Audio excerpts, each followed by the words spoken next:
Hello friends, कैसे हैं आप। देखिए, आज हम अपनी सोच बदलो जीवन बदलेगा की कड़ी में हम डॉक्टर मनोज सोनी से मिल रहे हैं। डॉक्टर साहब अपने जीवन में कैसे ऊपर तक गए, कैसे उठे हैं, ग्राउंड लेवल से कैसे हाइट्स पर पहुंचे हैं, वो सब चीज़ें हमसे साझा करेंगे। मैंने डॉक्टर साहब से एक दो बार रिक्वेस्ट किया, डॉक्टर साहब थोड़ा सा टाइम निकालिए, हमारे ऑडियंस को हम भी ये शेयर करना चाहते हैं कि आपने जो सक्सेस पाई है वो भी वो सक्सेस पास के आप वो सब जो भी सूत्र हैं हमारे ऑडियंस से शेयर करें कि कौन कौन से सूत्र हैं जिनसे कि आपने सक्सेस पाई। तो ज़्यादा डॉक्टर साहब और आपके बीच में ज़्यादा ना रहता हुआ, मैं सबसे पहले डॉक्टर साहब वेलकम, नमस्कार, आपने समय निकाला हमारे ऑडियंस के लिए। तो डॉक्टर मनोज सोनी आज हमारे साथ हैं। और डॉक्टर साहब, मैं ये सबसे पहले आपसे ये पूछना चाहूँगा कि आपने किस तरह से अपने जीवन को उठाया है, और थोड़ा सा आप अपने बारे में स्टार्टिंग में खुद ही बताएं, अपने बारे में अपनी इंट्रो दें प्लीज़। सबसे पहले तो संजीव जी एवं सभी व्यूअर्स को सादर नमस्कार और मेरा आभार जो आपने मुझे ये अपॉर्चुनिटी दी और मुझे बुलाया। मैं राजस्थान के हनुमानगढ़ जिले के नौहर कस्बे से बिलोंग करता हूँ। मेरा प्रारंभिक जीवन कुछ परेशानियों के दौर से भी गुजरा है। मैं मध्यम वर्गीय परिवार से बिलोंग करता हूँ। प्रारंभिक शिक्षा मेरी नौहर में हुई है। 10th तक मैं प्राइवेट स्कूल में था। उसके बाद 11th और +2 मैंने वहीं के सरकारी स्कूल से की है। MBBS और MS मैंने बीकानेर से की है। लाइफ के प्रारंभिक जीवन के अंदर अगर कुछ प्रॉब्लम्स आई भी, चाहे वो फाइनेंशियल रही हो या पारिवारिक रही हो, लेकिन उसमें भी मन हमेशा एक खुश रहता था और कुछ नया करने का, कुछ बड़ा करने का और कुछ अच्छा करने का हमेशा मन में एक ललक रहती थी। और आज माता पिता के आशीर्वाद से, मित्रगणों के सहयोग से सब कुछ अच्छा ही चल रहा है। बहुत अच्छा डॉक्टर साहब। देखिए डॉक्टर साहब, आपने कहा आप मध्यम वर्गीय फैमिली से रहे, तो आपकी लाइफ में बड़ी स्ट्रगल होती है। आज का यूथ, आज का बच्चा भी मध्यम वर्गीय से होता है और वो ये कहने लगता है कि हमारी किस्मत में ही नहीं है, हम बड़ा कर कैसे पाएंगे, हमारे पास तो ये नहीं है, वो नहीं है, मटेरियलिस्टिक लाइफ नहीं है। तो आपके जीवन में भी मटेरियलिस्टिक लाइफ नहीं रही होगी, फिर आप इस मुकाम तक पहुंचने में कैसे पहुंच पाए? जी, देखिए, ऐसा है कि जो भी कहीं ब्लॉकेज है, कोई प्रॉब्लम है आपकी लाइफ के अंदर और आप कुछ बड़ा पाना चाह रहे हैं, तो उस बड़ा पाना और बड़ा करने और आपके बीच में अगर कुछ रुकावट है तो सिर्फ वो रुकावट यहाँ है, आपकी मानसिक रुकावट है, वो मेंटल ब्लॉकेज है। अगर कोई ये कहता है मेरी उम्र कम है, ज्यादा है, मैं गरीब हूं, मैं गांव से बिलोंग करता हूं, मेरे माता पिता इतने पढ़े लिखे नहीं है, मेरा शरीर साथ नहीं दे रहा है, तो ये एक तरह से सब बहाने हैं। अगर आपने मन में कुछ ठान लिया तो चाहे आप गरीब हो, ग्रामीण पृष्ठभूमि से हो, आपके पेरेंट्स कम पढ़े लिखे हैं, आपका शरीर साथ नहीं दे रहा है, तो भी आप बड़ी बड़ी ऊंचाइयों तक जा सकते हो। इसके बहुत से उदाहरण हमें इंटरनेशनल लेवल पर, अपने राष्ट्रीय स्तर पर, अपने क्षेत्र में भी मिल जाएंगे, जब लोग बिल्कुल छोटे स्तर से उठकर बड़े लेवल तक गए हैं। उदाहरण के रूप में हमारे भूतपूर्व राष्ट्रपति APJ अब्दुल कलाम, वर्तमान हमारे प्रधानमंत्री श्री नरेंद्र मोदी जी, हिसार की भी अगर बात करें श्री ओम प्रकाश जी जिंदल, जो कि बिल्कुल ग्राउंड लेवल से उठकर बहुत ही ऊंचाइयों तक गए हैं। तो जरूरत यह है कि हम अपनी सोच को सकारात्मक रखें, बड़ा रखें और उस डायरेक्शन के अंदर जो हमें अपॉर्चुनिटी मिले हम काम करते जाएं, रास्ते अपने आप खुलते जाएंगे। हाँ बिल्कुल डॉक्टर साहब, जैसे आपने जिंदल, OP जिंदल जी का नाम लिया, और मैंने ऐसा सुना है वो बिल्कुल ही ग्राउंड से चले थे, उनकी लाइफ में ही वो बहुत मल्टी मिलीनियर नहीं थे, उन्होंने अपने जीवन काल में ही सब एम्पायर को बिल्ड किया। तो ये बल्कि हमारे हिसार की पहचान है OP जिंदल साहब। तो ये बिल्कुल ठीक बात है। और वो भी अपने जीवन में सभी को यही, अपने सराउंडिंग के लोगों को यही सिखाते थे कि आप बहुत कुछ कर सकते हो, लेकिन हौसले और हिम्मत आपके अंदर चाहिए। और तभी आज भी उनको लौह पुरुष कहते हैं। जी बिल्कुल, आपने ठीक कहा।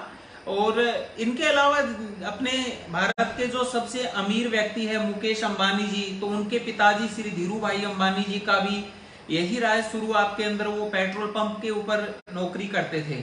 आज श्रीमती जी सावित्री जिंदल जी, जो कि भारत की सबसे धनाढ्य औरत है, तो उनकी लाइफ या उनके पति की लाइफ भी ऐसे ही जीरो लेवल से ही शुरुआत उन्होंने की थी। ठीक है। तो डॉक्टर साहब, मैं यहाँ पर एक चीज़ और पूछना चाहूँगा कि आज यूथ एडिक्शन में बड़ा चला गया है। मैं जब भी जाता हूँ देखता हूँ यूथ एडिक्शन इतनी हो गई है, नशा इतना करने लग गए हैं। तो आखिर ऐसा क्या किया जाए कि वो उस उधर से हटे?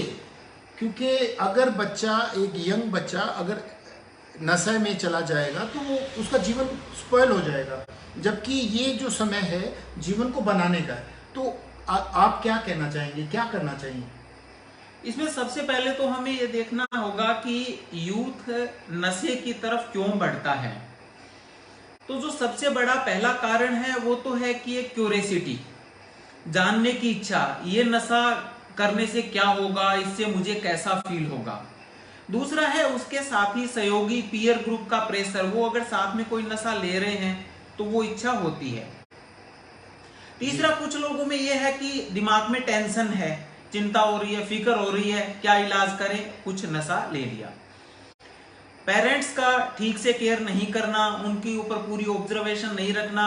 आज बहुत से परिवार ऐसे भी है, इवन पढ़े लिखे और शिक्षित जो फैमिली है, धनाढ्य फैमिली है, उनके बच्चे भी नशे में जा रहे हैं। उसका एक कारण ये भी हो सकता है माता पिता है वो दोनों जॉब पे जा रहे हैं, वो अपने बिजनेस में लगे हुए हैं, बच्चों को वो पैसा खूब प्रोवाइड कर रहे हैं, सब फैसिलिटी दे रहे हैं, लेकिन उनको समय नहीं दे पाते हैं। आज अगर किसी से पूछे भाई आप 3 फिल्म स्टार के नाम बताओ, 3 पॉलिटिशियन के नाम बताओ, सब बता देंगे, 3 खिलाड़ियों के नाम बताओ। लेकिन अगर पूछे कि आप अपने बेटे या बेटी के 3 दोस्तों के नाम बताओ, वो उन दोस्त कहाँ हैं, कहाँ रहते हैं, क्या कॉन्टैक्ट नंबर है, तो बहुत से हम लोगों को ये नहीं पता। एग्जैक्टली, बिल्कुल ठीक कहा। आज सोसाइटी में हर आदमी अपनी अपनी दौड़ में दौड़ रहा है, कोई पैसे के पीछे लगा है, कोई किसी पर्पज से, लेकिन ये नहीं जान रहा कि उसकी फैमिली में उसकी क्या, बच्चा कहाँ है, कहाँ जा रहा है, कहाँ आ रहा है, क्या कर रहा है। और शायद ये एक बड़ा कारण है कि बच्चों के साथ टाइम न बिताना, और वो कहीं स्पेस जहाँ उनको मिलता है और वो कहीं और अटैच हो जाते हैं। एग्जैक्टली। तो अब इसी कड़ी में मेरी बात को आगे बढ़ाते हुए ये कुछ कारण है, क्यूरियोसिटी है, पीयर ग्रुप का प्रेशर है, पेरेंट्स का ध्यान नहीं देना है, उचित शिक्षा नहीं मिलना है, या स्ट्रेस और तनाव है। उसके बाद में बच्चा एडिक्ट हो जाता है, धीरे धीरे उसके चंगुल में फंस जाता है। एक समय ऐसा आता है कि उसकी लाइफ के अंदर एक ही प्रायोरिटी रहती है कि किसी भी तरह मुझे नशा मिल जाए, चाहे वो चोरी से मिले, चाहे वो छीना झपटी से मिले, चाहे कुछ भी करे। और धीरे धीरे उसकी लाइफ के अंदर वो आगे और दूसरे अपराध की तरफ भी अग्रसित होता जाता है। बिल्कुल ठीक बात है। तो डॉक्टर साहब, जैसे आज का यूथ एडिक्शन में जा रहा है, तो क्या आपको ऐसा नहीं लगता अगर उस बच्चे को राइट गाइडेंस मिल जाए या उसको उसकी पर्सनैलिटी डेवलपमेंट की बात की जाए, तो वो बच्चा शायद इधर से हट सकता है? अगर उसके माइंड में कोई पर्पस हो, उसको वो अपने पैशन को आइडेंटिफाई कर ले, तो अगर वो पर्पसफुल जब लाइफ जिएगा तो उसको एहसास हो जाएगा कि जो मैं कर रहा हूँ मुझे वो करना चाहिए या नहीं करना चाहिए। आपका क्या ओपिनियन है? इसको रोकने के लिए हमें हर लेवल पर प्रयास करना पड़ेगा, राजनीतिक लेवल, प्रशासनिक लेवल, सामाजिक लेवल और पारिवारिक लेवल। जी, राजनीतिक रूप से दृढ़ इच्छा शक्ति राजनेताओं की होनी चाहिए। प्रशासनिक लेवल के ऊपर पुलिस अधिकारी है वो इस मामले में कड़ी कार्रवाई करें, जो भी दोषी है उनको उचित सजा दिलाएं। ठीक है। पारिवारिक रूप से पेरेंट्स अपने बच्चों का ध्यान रखें, ऑब्जर्व करें, उनकी समस्या सुने, उनको शेयर करें, उनका निदान करें। उसके बाद में भी जो बच्चे गिरफ्त में आ चुके हैं उनका प्रॉपर ठीक जगह उनका ट्रीटमेंट करवाएं। जी। और इसमें विशेष सावधानी वाली बात यह है कि इसमें रिलैप्स रेट काफी ज्यादा है। रिलैप्स रेट का मतलब है एक बार छोड़ने के बाद दोबारा भी नशा बहुत जल्दी पकड़ लेते हैं। ओके। तो उसके लिए उस पीरियड में ध्यान देना जरूरी है, और अगर हम ये सभी समग्र रूप से कार्य करें तो यह समस्या का काफी समाधान हो सकता है। उसके बाद अगर बच्चे को शुरू से ही कुछ पर्पस दे दिया जाए, बच्चा पर्पस खुद डिसाइड कर ले, उसके पेरेंट्स करे, किसी और से सलाह लेके करे, गुरुजनों से करे, अगर लाइफ के अंदर उसका कुछ पर्पस है, कुछ एम है, तो वो इस तरफ देखेगा ही नहीं। आपकी बात बिल्कुल सही है कि उनके पास कोई बड़ा मोटिव, अच्छा मोटिव होना चाहिए। तो मैं जो देखता हूँ सोसाइटी में पेरेंट्स क्या कर सकते हैं, आज पेरेंट्स ने बच्चे को सभी फैसिलिटीज़ तो दे दी हैं, लेकिन उन फैसिलिटीज़ के साथ साथ उस बच्चे के बारे में क्या वो कर रहा है उस पर उनका ध्यान नहीं है। तो क्या आपको नहीं लगता थोड़ा सा अगर पेरेंट्स भी कॉन्शियस होके इस चीज़ में इन्वॉल्व रहें या बच्चों को प्यार दें, अपनापन दें, कि वो उनको ऐसी ज़रूरत ही ना पड़े, थोड़ा सा पेरेंट्स के पार्ट पे भी एफर्ट्स की जरूरत है, आपको लगता है? देखिए, बच्चे की जो प्रथम गुरु है वो उसकी मदर है। दूसरा, जो पेरेंट्स हैं वो जीवन भर उसके गुरु रहेंगे। स्कूल के टीचर्स, कॉलेज के टीचर्स हैं, ये कुछ टाइम के लिए होते हैं, लेकिन पेरेंट्स का रोल है वो बच्चे की लाइफ के अंदर हमेशा ही रहता है। और स्पेशली इंडियन सिनेरियो के अंदर तो जब तक माता पिता हैं जिंदा, चाहे माता पिता की उम्र 80 साल 90 साल हो जाए, बेटी की उम्र 70 साल भी है, 60 साल भी है, तो भी वो उसकी केयर करते हैं। पेरेंट्स का रोल बहुत ज्यादा है, हमेशा रहेगा। पेरेंट्स बच्चों के साथ अपनी बातें पूरी शेयर करें, उनको ध्यान से सुने। और इस सुनने वाली बात में मैं ये कहना चाहूंगा, जब आपका बच्चा बोल रहा है तो आप बीच में नहीं बोलें, उसकी बात को नहीं काटें। वो ठीक बोल रहा है, गलत बोल रहा है, कम बोल रहा है, ज्यादा बोल रहा है, बात को छोटी करके बता रहा है, बात को बड़ी करके बता रहा है, उसको सुनिए। अगर बीच में आपने टोक दिया तो नेक्स्ट टाइम वो आपसे शेयर करना बंद कर देगा। सेकंड, अगर उसने कुछ गलती की है और उसने आपको बता दिया है, तो उस टाइम आपका फर्ज ये है कि आप उसको डांटे नहीं। अगर उस टाइम डांट दिया तो नेक्स्ट टाइम ये नहीं होगा वो गलती ना करे, वो गलती करेगा, उससे बड़ी करेगा, ज्यादा करेगा, लेकिन इस बार आपसे शेयर नहीं करेगा। ठीक बात है। तो पेरेंट्स का रोल बहुत ज्यादा है, और उनको बच्चों की प्रॉब्लम्स अगर कुछ है तो उसको समझे और उसका निवारण करें। जी डॉक्टर साहब, मैं एक सवाल और पूछना चाहूंगा। जैसे मैंने देखा कि आपने अपने व्यक्तित्व को मल्टी डायमेंशनल सेक्टर्स में डेवलप किया, तो कैसे आप इस लेवल पर पहुंच पाए? आज बहुत से सोशल वर्क आप कर रहे हैं, बहुत सी संस्थाओं से जुड़े हुए हैं, बेटी पढ़ाओ बेटी बचाओ अभियान से जुड़े हुए हैं, तो ये सब आप कैसे मैनेज कर पाते हैं? क्योंकि आपका अपना भी शेड्यूल, टाइट शेड्यूल होता है, और आप सोशल वर्क्स के लिए भी टाइम निकालते हैं और अपनी भी ग्रोथ के लिए टाइम निकालते हैं। जैसा कि मुझे पता है डॉक्टर साहब अक्सर बुक्स पढ़ते रहते हैं और एक बुक्स को 2 दिन में फिनिश भी कर देते हैं। मेरे बहुत बड़े मोटिवेशन मेरे को इनसे मिलता रहा है, जब मैं मिलता हूँ बताते हैं मैंने ये बुक फिनिश कर दी, मैंने ये बुक फिनिश कर दी। तो मुझे लगता है कि यस, मैं डॉक्टर साहब से भी कुछ नया सीखूँ। तो ये सब कैसे आप मैनेज करते हैं? देखिए, मेरा ये मानना है कि टाइम हर पर्सन के पास है, डिपेंड करता है कि आपकी प्रायोरिटीज क्या है, और आप प्रायोरिटीज के हिसाब से ही अपना काम कर लेते हैं। सपोज आपका सोने का टाइम है सुबह, रात को 10 बजे सोने का टाइम है, सुबह आपका उठने का टाइम 6 बजे है। अब आपको कुछ पढ़ना है, कुछ एक्स्ट्रा करना है, आप रात का सोने का टाइम है वो 10-15 मिनट लेट कर लीजिए, सुबह उठने का टाइम है वो 10 मिनट आप जल्दी कर लीजिए, और इवन ये आधा घंटा भी आपके लिए बहुत फ्रूटफुल रहेगा। रही बात बुक्स रीडिंग का, बुक्स रीडिंग मेरा बचपन से ही शौक है, मैं काफी ज्यादा बुक्स पढ़ता हूँ, और मेरा ये सौभाग्य है कि मैं जो भी बुक्स पढ़ता हूँ वो फिर मैं संजीव जी से शेयर करता हूँ, और इनसे भी मुझे रिवर्स में मोटिवेशन मिलता है। आप अच्छी बुक्स पढ़िए, सेल्फ हेल्प बुक पढ़िए, वो आपको राह दिखाएगी। तो डॉक्टर साहब, आप कौन सी बुक रेकमेंड करना चाहेंगे अभी तक? क्योंकि आपने बहुत सी बुक्स पढ़ी हैं, मैं तो अक्सर रेकमेंड करता रहता हूँ व्यूअर्स को। तो आप कौन सी बुक जो आपको लगे कि यस व्यूअर्स को उसका लाभ मिल सकता है? देखिए, बुक्स सेल्फ हेल्प बुक्स है, सभी बुक्स अच्छी है, और आप 1 या 2 बुक पढ़ने के बाद में आपको खुद ही अपने आप वो गाइड मिलने लग जाती है। रही बात डायरेक्टली मेरे से, मैं द सीक्रेट बुक जो कि रांडा बर्न ने लिखी है, उस बुक को बहुत ज्यादा पसंद करता हूँ, उसको मैं मल्टीपल टाइम्स पढ़ चुका हूँ। भगवत गीता और उसके कई वर्जन, उनको भी मैंने कई बार पढ़ा है। अभी रिसेंट में जो मेरी आज बुक चल रही है वो है द मिरेकल मॉर्निंग। इसके बाद जो मेरी नेक्स्ट बुक है वो है 5 AM क्लब। तो ऑलमोस्ट मेरे पास 200 से 300 बुक्स का कलेक्शन है। काफ़ी ऑडियो बुक्स भी हैं एंड फिजिकल बुक्स भी हैं। मैं इन्हें रेगुलर पढ़ता हूँ और ट्राई करता हूँ कि जो इनमें पढूं वो उनको मेरी लाइफ में भी इम्प्लीमेंट करूँ। दूसरा, मैं एक बात और कहना चाहूँगा, आप हमेशा स्पीड से पढ़िए और शुरुआत में इस बात की भी चिंता मत कीजिए कि आपको कितना समझ में आया है। धीरे धीरे ये आपकी हैबिट बन जाएगी। तीसरी चीज, कंसिस्टेंसी जरूर रखिए। आप पढ़िए रोजाना। किसी दिन आप बिजी हैं, कोई इशू नहीं है, आप 1 पेज भी पढ़िए। अगर आपने रोजाना 10 पेज एवरेज पढ़ने की आदत डाली है तो 1 साल के अंदर आप 3650 पेज पढ़ लेंगे। और इट मीन्स अगर एवरेज एक 200 पेज की बुक्स है तो आपकी 18 बुक्स कंप्लीट हो जाएगी। बिल्कुल, बहुत अच्छा डॉक्टर साहब, ये तो बहुत अच्छा आपने बताया कि कंसिस्टेंसी मैटर करती है। क्योंकि अब कई बार ऐसा होता है कि समय नहीं होता तो 1 पेज, मैं ऐसा करता हूँ कि 1 पेज पढ़ के अपनी वर्किंग को कंटिन्यू करता हूँ। क्योंकि लाइफ में कई बार ऐसे आयाम होते हैं जहाँ पर आप बिजी हो। और बुक रीडिंग, मैं बल्कि ऑडियंस से एक बात पूछना चाहूँगा, आप अपने आप से क्वेश्चन पूछिए कि आपने लास्ट बुक कब पढ़ी। बहुत से लोगों का ये जवाब होगा कि जब हमने ग्रेजुएट की या पोस्ट ग्रेजुएशन की तभी बुक पढ़ते थे, उसके बाद तो बुक नहीं पढ़ी।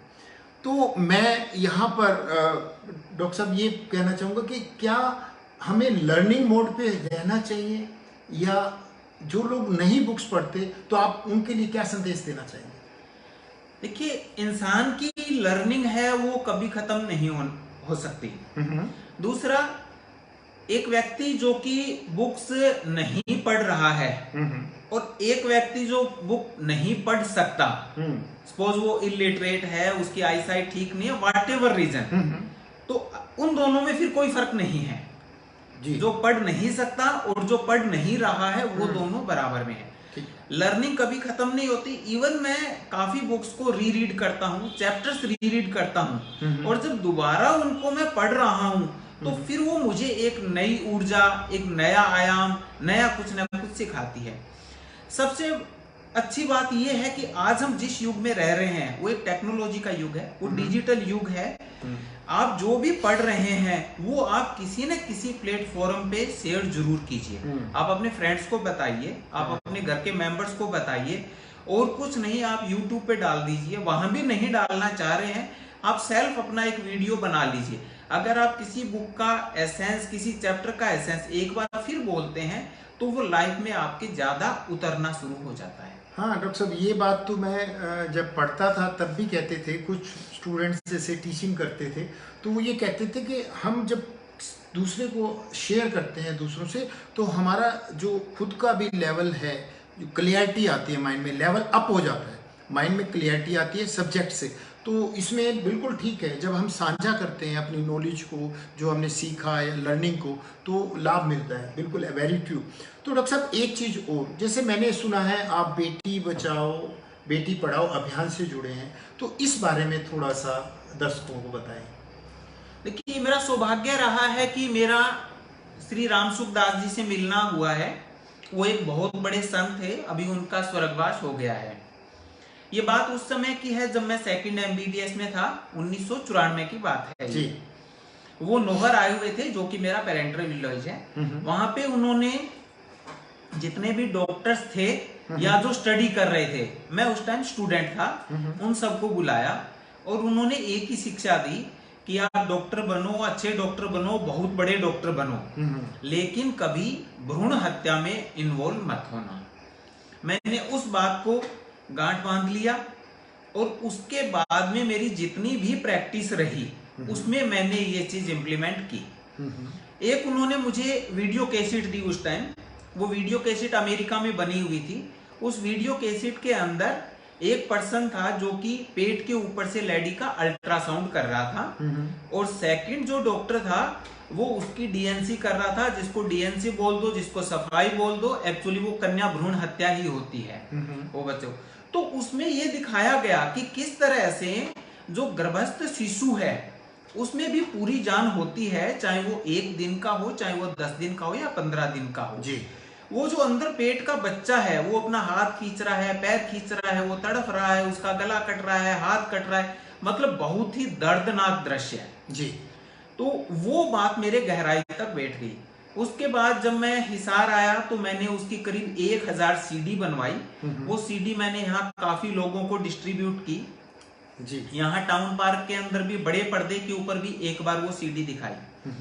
मैं दावे के साथ तो कोई संख्या नहीं बता सकता, लेकिन परमात्मा की कृपा से और रामसुख दास जी के आशीर्वाद से मेरे माध्यम से कम हजारों बच्चियों की जान जरूर बची है और आज भी मैं रामसुख दास जी का दिल से आभारी हूँ। बहुत बढ़िया डॉक्टर साहब। ये तो आज सोसाइटी में, जैसे आज समाज में देखते हैं कि ये प्रैक्टिस पहले से बहुत कम हो गई है, लेकिन फिर भी लोग ये प्रैक्टिस करते हैं। तो भ्रूण हत्या वाकई ही बहुत घिनौना कर्म है। किसी भी एक लाइफ को आने से पहले ही हम उसको रोक देते हैं, और ये जीवन कितना अनमोल है। सभी संत हमें यही टीच करते हैं कि ये जो लाइफ है बड़ी मुश्किल से मिलती है, और उस परमात्मा ने हमें इतनी पावर्स दी है कि ये लाइफ को हम आगे चलने में सहयोग कर सकते हैं, लेकिन हमने इसको उल्टा कर दिया। तो ये हमारे समाज में जो भी चल रहा है ये बहुत कुरीति है, और हमें इसका विरोध जरूर करना चाहिए। डॉक्टर साहब, एक क्वेश्चन मेरे मन में और आ रहा है। जैसे आप सेल्फ मेड पर्सन है, जैसे मैं जितनी बार भी मिला हूँ, लेकिन आज समाज में ना कुछ वृद्धाश्रम और ये सब चल रहा है कि हमारा समाज, हम भारतीय हैं, हमारे यहाँ तो ऐसा कल्चर होता था बड़ों का सम्मान करना और उनका आशीर्वाद लेना। तो इस बारे में आप कुछ कहें, क्या सोसाइटी के बात को कि भाई क्या करना चाहिए, जीवन को कैसे चलाना चाहिए? देखिए, वृद्धाश्रम के बारे में एक संत का मैंने सुना, तो संत से किसी ने पूछा भी इतने वृद्धाश्रम चल रहे हैं तो क्या कहें, तो उन्होंने उसका सीधा सा जवाब ये दिया कि बाल आश्रम बंद कर दीजिए, वृद्धाश्रम अपने आप ही खत्म हो जाएंगे। उनका कहने का भाव ये था कि अभी यहाँ बाल आश्रम भी काफी हैं जहाँ अनाथ बच्चे पढ़ते हैं, उन सब बच्चों को अगर गोद ले लिया जाए, उनकी लाइफ ठीक से सुधार दी जाए जी, तो एक बच्चों में सेल्फ रेस्पेक्ट, एक सोसाइटी में बेटर संदेश जाएगा। सेकंड ये है कि आज एकल परिवार हो गए, एक या दो बच्चे होते हैं, माता पिता है वो गांव में रह रहे हैं, बच्चे हैं बंगलोर चले गए, गुड़गांव चले गए, दिल्ली में सेटल हो गए, बेटा भी जॉब कर रहा है, बहू भी जॉब कर रही है, उनके पास पेरेंट्स के लिए टाइम नहीं है। सेकंड, पेरेंट्स गांव से दिल्ली, गुड़गांव, बंगलोर नहीं जा सकते, उनका ना तो वो जगह रास आती है, ना उनके साथी मिलते, ना उनका मन लगता। ठीक है। और अल्टीमेट जब वो साथ नहीं रहते तो फिर उनका आपस में प्रेम भी खत्म हो जाता है। इवन तीसरी पीढ़ी से तो इंटरेक्शन भी नहीं हो पाता।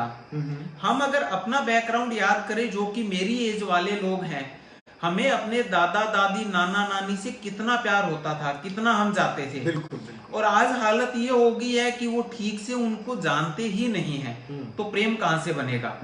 तो फिर इस कंडीशन में आने के बाद में जब पेरेंट्स इतने टाइम दूर रह जाते हैं तो धीरे धीरे अट्रैक्शन कम हो जाता है। जब वो बीमार हो गए तो उनको वृद्धाश्रम के अंदर रख दीजिए, और एक ही बात कही जाती है कि पैसा हम लगा देंगे, खर्चा हम दे देंगे, लेकिन खर्चे से आप इमोशन नहीं ला सकते, आप प्यार नहीं ला सकते जी। उनकी रिक्वायरमेंट तो पूरी हो सकती है। ठीक बात है, बिल्कुल। तो जरूरत यह है कि शुरू से ही परवरिश इस तरह से की जाए उनकी कि ये इस तरह की नौबत न आए, लेकिन अनफॉर्चुनेटली दिनों दिन ये समस्या बढ़ती जा रही है। हाँ, क्योंकि मैं भी देखता हूँ कि वेस्टर्नाइजेशन हो रहा है। आज जब बच्चे छोटे होते हैं, हम ये कहते हैं कि हमारे पास बच्चे के लिए समय नहीं है, तो फिर आने वाले समय में बच्चा ये कहेगा कि अब मेरे पास समय नहीं है। तो हमें इस चीज़ को ध्यान रखना चाहिए कि बॉन्डिंग अच्छी बने, और बॉन्डिंग कब अच्छी बनेगी, जब क्वालिटी टाइम स्पेंड किया जाएगा। तो मैं यहाँ पर डॉक्टर साहब से एक चीज़ और कहना चाहूँगा। डॉक्टर साहब, ये जीवन में मैंने अक्सर सुना है कि ये जीवन बेहतरीन है, बल्कि मैं तो एक गालिब का कोट भी अक्सर दोहराता हूँ, मुझे मालूम है असलियत जन्नत क्या है, मन बहलाने को गालिब ख्याल अच्छा है। गालिब साहब ने कहा कि स्वर्ग और नरक यहीं पर है। तो इस विषय में आप क्या कहना चाहते हैं? क्या वाकई ही ये बात है, या कहीं बाद में कोई स्वर्ग मिलेगा और एक अच्छा जीवन वहाँ जिएगा इंसान? आप थोड़ा सा, क्योंकि आप स्पिरिचुअल बहुत ज़्यादा हैं, मेडिटेशन से भी जुड़े हैं, तो मैं ये चीज़ आपसे पूछना चाहता हूँ। देखिए, स्वर्ग और नरक आगे हैं नहीं है, ये एक अलग मुद्दा है। ये काल्पनिक हो सकता है, ये वास्तविक हो सकता है। लेकिन इसको मैं इस लाइन से क्लियर कर देता हूं कि अपना जो आने वाला कल है वो आज के धरातल पर खड़ा है। आज हम जो काम कर रहे हैं उसका रिजल्ट हमें कल मिल रहा है। आज हम क्या है जो हमने कल पास्ट में किया था। तो कहने का बेसिक भाव ये है, प्रेजेंट में रहिए, अच्छा सोचिए, अच्छा बोलिए और अच्छा कीजिए। लाइफ का उद्देश्य क्या है, इसका आंसर सबका अलग अलग हो सकता है। पैसा कमाना हो सकता है, ऊंचा पद पाना हो सकता है, घूमना फिरना हो सकता है, पेरेंट्स की सेवा करना हो सकता है, और ये सब आंसर अलग अलग हो सकते हैं, कोई खास बात नहीं है। लेकिन मेरे से पूछे मेरा पर्सनली डायरेक्ट क्या आंसर है, मेरा आंसर ये है, खुश रहना और खुश रखना। देखिए, अगर हम इस धरती के ऊपर आए हैं, यहाँ पैदा हो गए, उसके बाद में बड़े हो गए, रूटीन अपना खाना पीना टॉयलेट बाथरूम ये कर रहे हैं, फिर मैरिज हो गई, उसके बाद बच्चे हो गए, फिर बच्चे बड़े हो गए, फिर उनकी परवरिश कर ली और एक दिन इस दुनिया को छोड़ गए। तो इसमें फिर हमारे में और जानवरों के अंदर क्या फर्क रहा? ये इतनी सेम एक्टिविटी वो जानवर ही करते हैं। हमें जरूरत है इस मनुष्य जन्म को सफल बनाएं, कुछ ऐसा करें जिससे लगे कि मेरा समाज के लिए, देश के लिए, परिवार के लिए या विश्व के लिए ये कंट्रीब्यूशन है। नेट रिजल्ट में मेरा यह मानना है कि स्वर्ग और नरक यही है, और ये सब हम अपने दिमाग से डिसाइड करते हैं। जी डॉक्टर साहब, सब वैसे तो समय की सीमा है, मर्यादा है, क्योंकि डॉक्टर साहब का शेड्यूल बहुत बिजी था और उन्होंने अपने बिजी शेड्यूल में से समय हमारे लिए दिया। तो इसके लिए मैं डॉक्टर साहब आपका तहे दिल से शुक्रगुजार हूँ। और मैं एक चीज़ और कहना चाहूँगा कि डॉक्टर साहब आप समय समय पर इसी तरह से हमारे साथ थोड़ा समय निकालिएगा। आपकी जो न्यू लर्निंग्स होती हैं वो हमारे साथ साझा होती रहे, और जैसे आपने नई चीज़ों को सीख कर अपने जीवन में अप्लाई किया और आज इस मुकाम पर पहुँचे हैं, तो ताकि हमारे व्यूअर्स भी वो सब लाभ ले सके। Thank you very much doctor साहब। ये मेरा सौभाग्य है, आपने मुझे बुलाया, और रही बात भविष्य में आने की, तो अगेन वो भी मेरा सौभाग्य होगा। और लास्ट में अपनी बात को कंक्लूड करने से पहले मैं छोटा सा एक टेक होम मैसेज देना चाहूंगा, और सभी व्यूअर्स हैं जो अभी देख रहे हैं या जो बाद में देखेंगे, वो भी इस बात को ज्यादा से ज्यादा शेयर करें। इसमें यह भी जरूरी नहीं है कि मेरा नाम कहीं आए, आप अपने लेवल पे शेयर कीजिए। इसमें यह है कि प्रातःकाल जल्दी उठिए, लगभग 5 बजे उठिए, और उठने के बाद अपना जो फर्स्ट आवर का जो रूटीन है वो प्रॉपर सेट कीजिए। उसमें फर्स्ट ये है, 5 मिनट आप साइलेंस में बैठिए, और साइलेंस में बैठना आपको उसी जगह नहीं है जहां आप सो रहे थे, उस बेड के ऊपर नहीं बैठना, और वो रूम भी आपका अलग होना चाहिए। जी, साइलेंस में बैठिए। उसके बाद में आप कुछ अफर्मेशन जो आप लाइफ के अंदर चाहते हैं उनको आप बोलिए, पॉजिटिव अफर्मेशन, अच्छे अफर्मेशन। उसके बाद आप उनको विजुअलाइज कीजिए कि जैसे ये घटित हो चुका है। कुछ समय अपना एक्सरसाइज के लिए दीजिए, कोई अच्छी बुक है उसको पढ़िए, और कुछ आप लिखिए जो भी आपके मन में पॉजिटिव है। नट सेल के अंदर आपको साइलेंस में रहना है, अफर्मेशन और विजुअलाइजेशन करना है, आपको एक्सरसाइज करनी है, रीडिंग करनी है, और कुछ पॉजिटिव लिखना है। ये सभी अलग अलग टॉपिक है, इन पर फिर कभी चर्चा करेंगे। और एक बार पुनः आप सबका, संजीव जी का हार्दिक आभार और धन्यवाद। थैंक यू डॉक्टर साहब, थैंक यू वेरी मच।